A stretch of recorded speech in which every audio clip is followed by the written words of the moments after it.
অনেক সুন্দর করেই বসে এই গ্রামের হাটগুলো। নিত্য প্রয়োজনীয় জিনিসপত্র আসে এই গ্রামের হাটগুলো। অনেকেই কিনছে কলা, অনেকেই আবার বেচছে কলা। এভাবেই চলে দিনের পর দিন, সকাল থেকে বিকাল। হাটেতে অভাব নেই গ্যান্ডারির। অনেক বছর আগের থেকে এই হাটগুলো লেগে আছে এখানে। সিরাজগঞ্জের সবচেয়ে বড় হাট এই রতনকান্দির হাট। কমতি নেই লোহ জিনিসের, কামার কুমার সব কিছুই আছে এই হাটে। আরও আছে এইরকম বাঁশের তৈরি নিজের হাতের শিল্পকলাগুলো। সব কিছুতেই বেশ অসাধারণ লাগে এই হাটগুলো। দেখতে দেখতে হাতের কাজের সেই বাঁশ দিয়ে তৈরি অসাধারণ সেই জিনিসগুলো এই হাটে নিত্য প্রয়োজনেই পাওয়া যায়।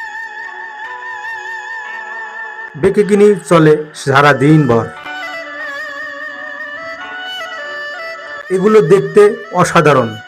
প্রত্যেকটি গ্রামের হাটেই এগুলো পেয়ে যাবেন এবং দিন ভর চলে এর বেচাকেনা। দূর দূরান্ত থেকে মানুষগুলো আসে ক্রয় বিক্রয়ের জন্য এই হাটে। কেউ কিনে নিয়ে বাসায় যাচ্ছে, আবার কেউ ঢুকছে হাটের ভিতরে। অসাধারণ এই জিনিসগুলো খুব সুন্দর ভাবে বেচাকেনি হয় সারা দিন ভর। সময়ের সাথে পাল্লা দিয়ে বাড়ছে এগুলোর কদর। খুব সুন্দর ডিজাইনের জিনিসপত্রগুলো এই হাটে, গ্রামের হাটে পাওয়া যায়।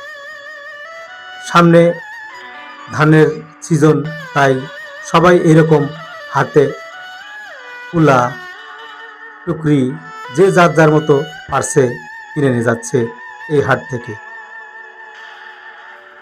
হাটে সাপটা বা ঝাড়ু যাই বলেন, সেটাও কিন্তু বেশ কদরে ন্যায় চলছে বেচাকিনি।